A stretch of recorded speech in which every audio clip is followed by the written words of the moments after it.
मुनिया के पापा, चाय तो पी लो। चाय तैयार है। हाँ, आया अभी।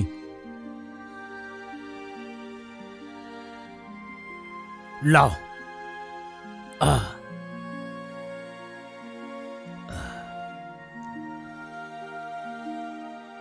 आज मुझे जल्दी जाना है। कल करवा चौथ थी ना, तो आज बहुत सारा सामान मिलने की उम्मीद है, इसलिए बड़ी बड़ी कॉलोनियों में जाऊंगा आज।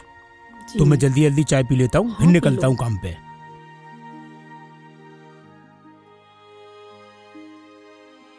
अब मैं चलता हूँ।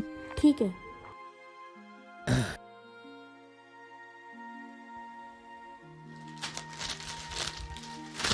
पिताजी पिताजी चीजी के लिए पैसे दे दो। पिताजी पैसे दे दो। पैसे चाहिए? अच्छा, अभी देता हूँ। ये लो, दोनों बांट लेना आधे आधे, ठीक है?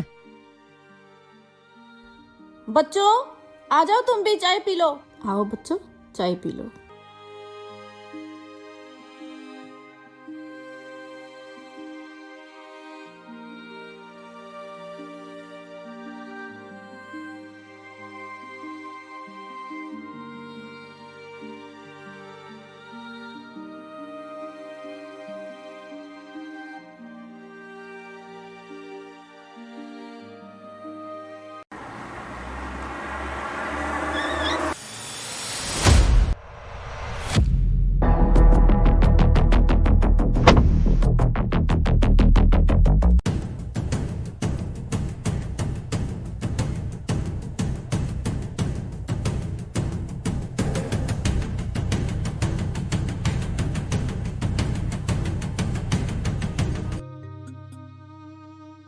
चौधरी साहब, आप? हाँ मैं। कहाँ है तुम्हारा पति राकेश? वो तो अभी अभी फेरी के लिए गए हैं। देखो, तुम्हारे पति ने मुझसे 3 साल पहले 2 लाख रुपए लिए थे। मैंने भला इंसान समझ के, मजबूर समझ के उसकी मदद की, लेकिन उसने मेरा ही पैसा रिटर्न नहीं किया। अगर उसने मेरे पैसे मुझे वापस नहीं किए ना, तो मैं तुम लोगों को इस घर से निकाल के बाहर फेंक दूंगा। चौधरी साहब, घर तो पहले ही आपके पास गिरवी रखा है। आप हमें 1 हफ्ते का समय और दे दीजिए। मेरे पति आपका सारा कर्जा चुका देंगे। अरे चौधरी साहब, सामान फेंको इनका बाहर, बहुत समय दे दिया, और इन्हें करो बाहर, कब्जा लो मकान पे। नहीं गौतम भाई, ठीक है, मैं तुम्हें 1 हफ्ते की मोहलत और देता हूं। अगर तुम्हारे पति ने 1 हफ्ते मेरे पैसे रिटर्न नहीं किए, तो जानती हूं मैं क्या करूंगा। इस पान की तरह उसे चबा के जमुना के पार फेंकवा दूंगा। बोल देना उसे 1 हफ्ता मतलब 1 हफ्ता। चलो गौतम भाई।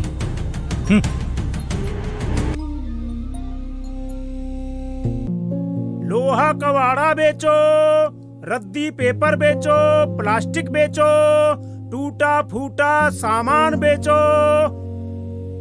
कबाड़े वाला कबाड़ा बेचो।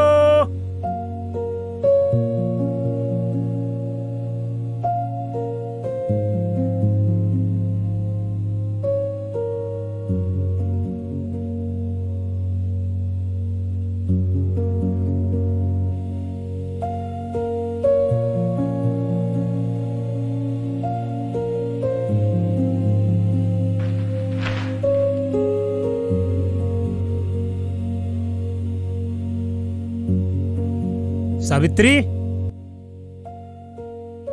आ गए आप? क्या बात है सावित्री, बड़ी उदास लग रही हो? रहमान चौधरी आया था।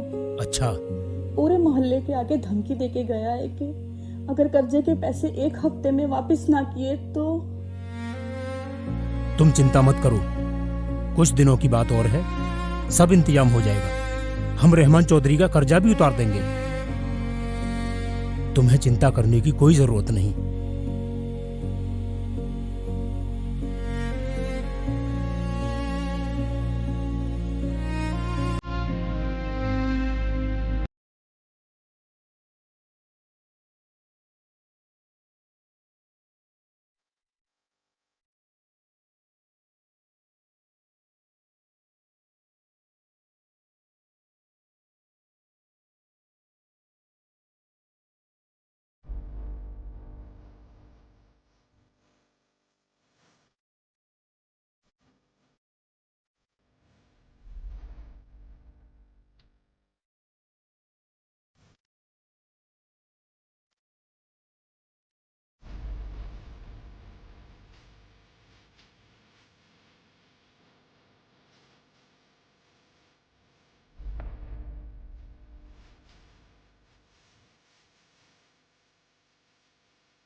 मेरे अजीज़ बुजुर्गों, साथियों और दोस्तों, जैसा कि मैं हर जुमे में तकरीर करता हूँ, पिछले जुमे में भी मैंने तकरीर की थी। मस्जिद का काम चल रहा है, माशाल्लाह से आप लोगों का इतना ताउन है।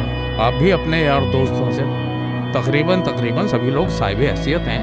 सब लोग कोशिश करें, मेहनत करें तो अल्लाह के घर का काम कैसे नहीं पूरा होगा। अभी 1 लाख रुपया तो हम इसमें लगा चुके हैं, कम से कम 1.5 लाख रुपए का और काम बाकी है। अल्लाह ताला ने साफ साफ फरमा दिया कि तुम इस दुनिया में मेरी राह में 1 रुपया खर्च करोगे तो मैं तुम्हें 70 गुना उसके बदले में अता करूंगा। लेकिन इंसानियत के नाते हम लोगों को बढ़ चढ़कर हिस्सा लेना चाहिए। समझ गए आप लोग मेरी बात को? ठीक है, आप सभी लोग ख्याल रखिएगा मेरी बात का। कवाड़ा बेचो, कवाड़े वाला कवाड़ा बेचो, लोहा प्लास्टिक बेचो, रद्दी पेपर बेचो, टूटा फूटा सामान बेचो, कवाड़े वाला।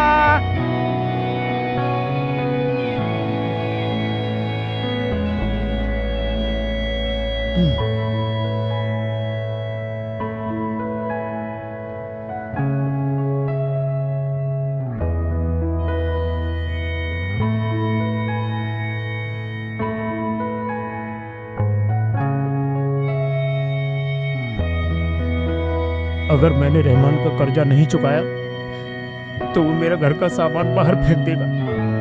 फिर मैं अपने बीवी बच्चों को लेकर कहाँ जाऊंगा? सावित्री को क्या जवाब दूंगा? जल्द से जल्द पैसों का इंतजाम करके रहमान का कर्जा उतारना है और अपने घर को छुड़ाना है।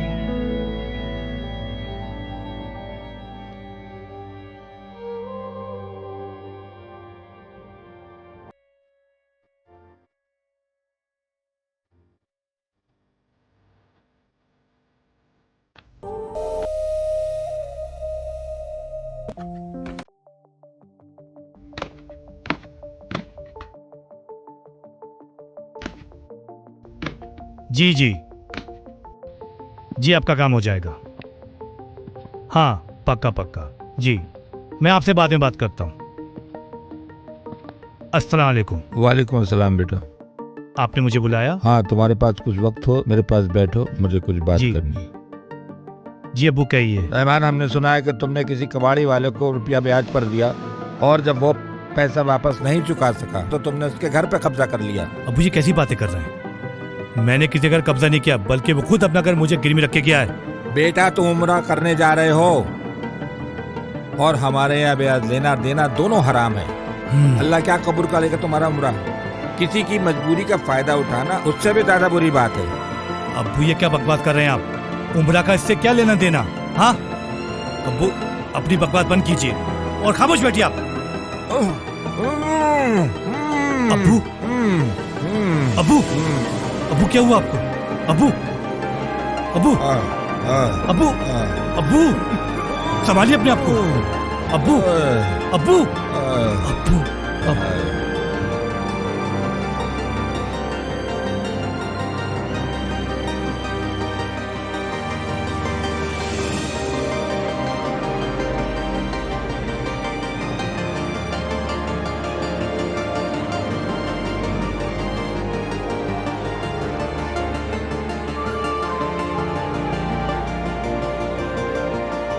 मैंने इंजेक्शन लगा दिया है, थोड़ी देर में आपको आराम मिल जाएगा और ये कुछ दवाई लिख दे रहा हूँ।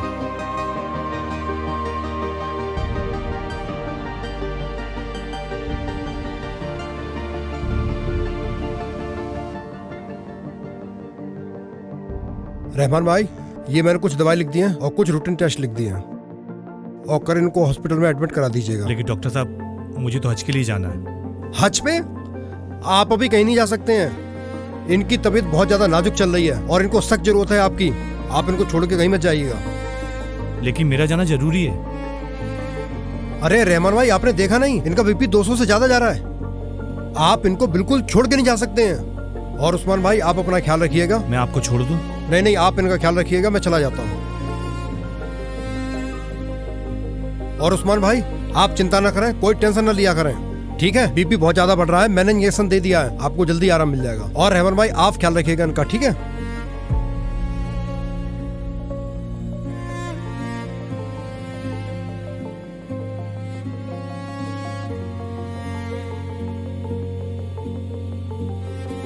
आप ठीक हो जाएंगे। आप आराम कीजिए।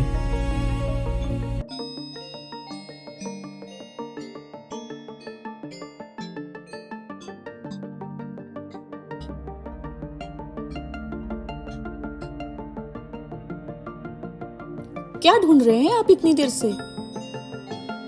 अरे कुछ नहीं, वो पैसे देख रहा था। कहाँ? कपड़ों के नीचे तो रखे हैं, ध्यान से देखिए। अच्छा अच्छा।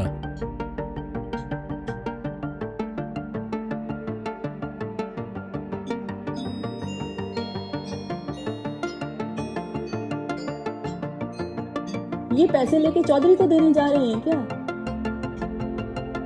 नहीं, चौधरी को तो देने नहीं जा रहा मैं। क्यों?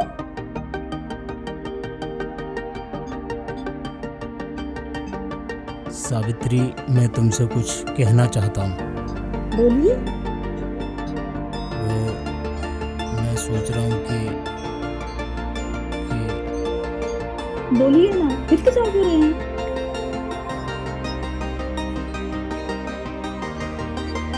मैं ये कह रहा हूँ कि मैं जो है ये पैसे मस्जिद में दान कर दूँ तो?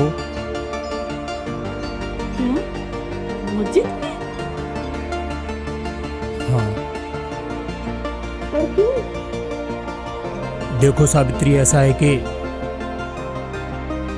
मैंने इमाम साहब को लोगों से कहते हुए सुना था कि उनकी मस्जिद की छत टूट गई है, तो वहाँ पानी वानी गिरता है और बड़ी दिक्कत होती है। जो नमाज पढ़ने लोग आते हैं वो परेशान रहते हैं। तो मैंने सोचा कि मैं भी थोड़ा बहुत दान कर देता हूँ, क्योंकि वो सबसे पैसे मांग रहे थे, तो लगता है कि इंतजाम हो नहीं पा रहा है। तो मैं सोच रहा हूँ कि कुछ ये पैसे हैं, मैं उन्हें दे देता हूँ, तो उनकी कुछ मदद हो जाएगी। आपको पता है, हमारा घर चौधरी के पास गिरवी रखा है।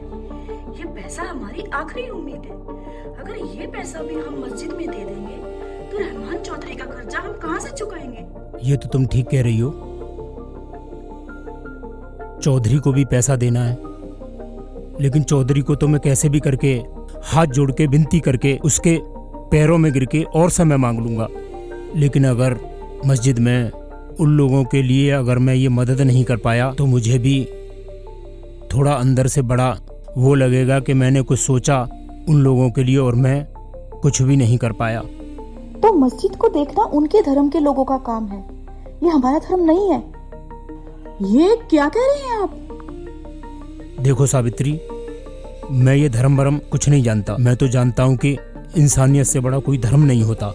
इंसानियत के नाते हमारा फर्ज है कि हमें उन लोगों की मदद करनी चाहिए।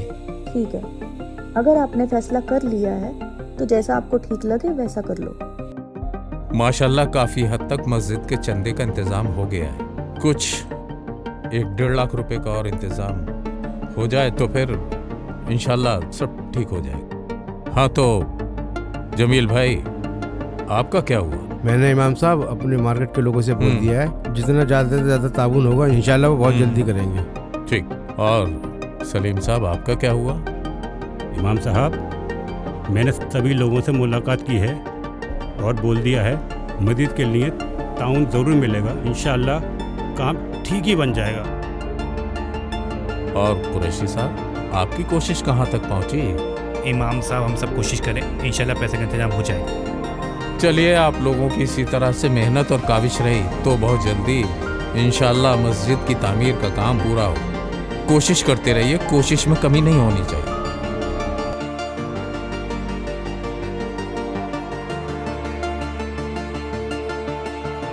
हाँ भाई, कहाँ जा रहे हो?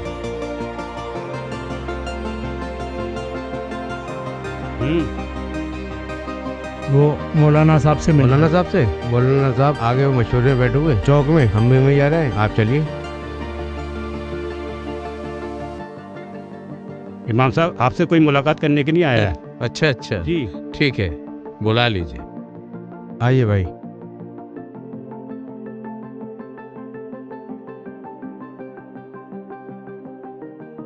नमस्ते। वालेकुम अस्सलाम, बैठिए। जी कहिए, मुझसे क्या काम है? जी इमाम साहब, मेरा नाम राकेश है और मैं मस्जिद के पीछे वाली गली में रहता हूँ। कबाड़े का छोटा मोटा धंधा करता हूँ। मैं कभी कभी मस्जिद के पास से गुजरता था तो वहाँ से कभी कभी मैं थक जाता था तो पानी वानी पी लेता था। तो एक बार मैंने आपको बोलते हुए सुना था मस्जिद के बारे में, तो मैं ये कुछ मस्जिद के लिए दान देना चाहता हूँ। जी।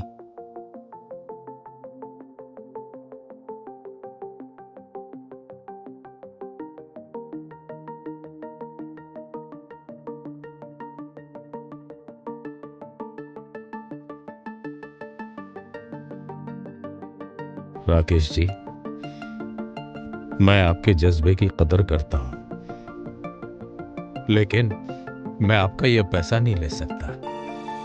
इमाम साहब, आप मेरा पैसा इसलिए नहीं लेना चाहते कि मैं आपके मजहब का नहीं हूं? अरे नहीं नहीं, इसमें किसी जाति, धर्म और मजहब का कोई ताल्लुक। यूं समझ लीजिए कि अल्लाह अपने घर की तामीर का काम खुद करवाता है, इसलिए उसने मस्जिद की तामीर के लिए अपने एक बंदे को भेज दिया है। उन्होंने आके उस काम में अपना ताउन दे दिया है। इमाम साहब, मैंने तो आपके मुंह से ही सुना था कि अगर कोई उसके लिए 1 रुपया देता है तो वो उसका 70 गुना करके देता है। तो इसलिए मैं भी थोड़ा सा पुण्य कमाना चाहता, इसलिए मैं आपके पास आया था। मुझे निराश मत कीजिए। नहीं, इसमें निराश होने की कोई बात नहीं। यूं समझ लीजिए कि अल्लाह पाक ने आपके इस जज्बे को कबूल कर लिया। उसने दूसरे रास्ते से अपने घर की मदद करा दी और आपके इस जज्बे को कबूल कर लिया है। नमस्ते इमाम साहब। अल्लाह हाफ़िज़।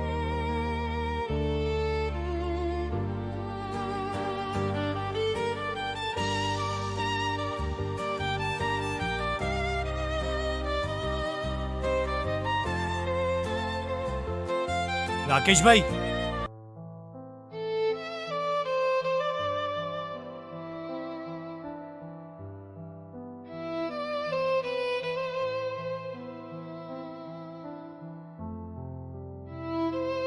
नमस्ते रहमान भाई। रहमान भाई, बस थोड़े दिनों की मोहलत और दे दीजिए, मैं आपकी पाई पाई चुका दूंगा। राकेश भाई कैसी बातें कर रहे हैं आप माफी मत मांगिए। आप माफी मांगकर मुझे शर्मिंदा कर रहे हैं। माफी तो मुझे आपसे मांगनी चाहिए। जाने अनजाने में मैंने आप लोगों का दिल दुखाया, मुझसे बहुत बड़ी गलती हो गई। मैं एक बहुत बड़ा गुनाह करना चाह रहा था। ये लीजिए, ये आपके मकान के कागज हैं। आज से मकान आपका ही है और मेरा जो आप पे कर्जा था वो मैंने माफ किया। वैसे भी मेरा हिसाब बराबर हो गया क्योंकि पिछले 2 साल से आपका मकान मेरे पास था। तो हो सके तो राकेश भाई मुझे माफ कर देना। मैंने आपका बहुत दिल दुखाया और भाभी जी आप भी मुझे माफ कर देना। मैंने सारा कर्जा माफ किया, मुझे माफ कर देना। बहुत बहुत धन्यवाद।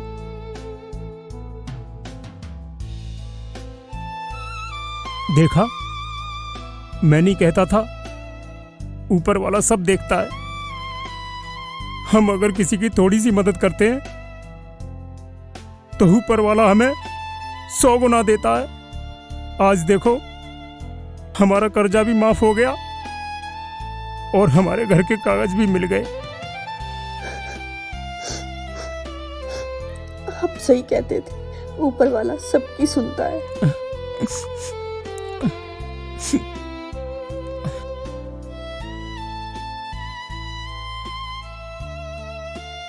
अब्बू। हाँ बेटा।